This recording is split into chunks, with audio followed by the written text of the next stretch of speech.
Good morning, everybody. Welcome back. Turns Home Scott Selections here for Friday, July 1st. For again today's play of the day, quick recap of what happened yesterday. We had a loss in the WNBA with the Liberty -4.5 at -105 on Bet Online. Line closed at 5.5. Didn't matter. Liberty ended up leading by 3 with about 7 seconds to go. We had a shot there with a missed shot, followed by a rebound and maybe some free throws.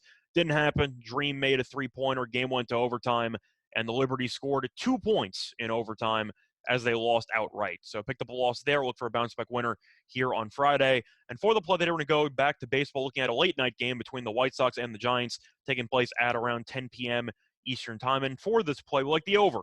7.5 runs at -105 on DraftKings. Time recording of 12:15 a.m. Eastern time. Couple reasons why I like the over in this matchup. First reason, San Francisco offensively has been very underrated all season long. The Giants are averaging 4.84 runs per game, which ranks third in the league. So when it comes to performing well either at home or on the road, the Giants offensively have been pretty consistent, and I feel like not enough people have noticed, and I do think they should fare well, especially considering the fact that Lance Lynn is on the mound for Chicago, and so far this season, he has been awful. 16 innings pitched, 6.19 ERA. He's been awful at home. He's been awful on the road. I expect him to potentially get shelled in the spot once again. And I'm looking for San Francisco in the actual pitcher spot. You have Alex Cobb, who's been underwhelming as well, and he's been especially bad at night. 25 and 2/3 innings pitched, 6.66 ERA. So both starting pitchers have been below average this season, and yet you have a total of 7.5. And you'd assume, since it's in Oracle Park, you're looking at a pretty heavy wind situation, probably blowing in. However, that's not the case. The wind is definitely going to be noticeable, but it's actually blowing out at roughly 13 miles per hour, which makes me truly confused why this total is so low.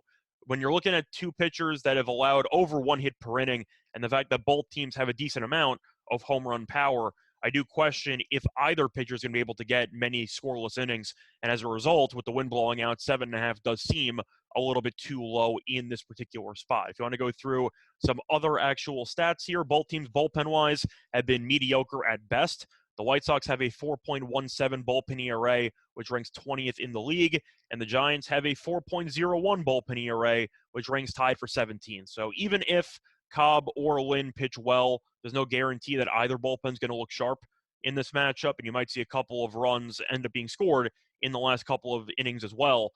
But if you want to look at a trend, the over is 3-0-1 in the last 4 meetings. So when these teams get together, it tends to seem like the total is a bit mispriced by the odds makers based on recent history, and I think that might be the case in this one. But when you have one of the best offenses in the league in terms of runs per game against an awful pitcher in Lance Lynn, Cobb has not been good either. Both bullpens aren't very good, and the wind's blowing out at roughly 13 miles per hour.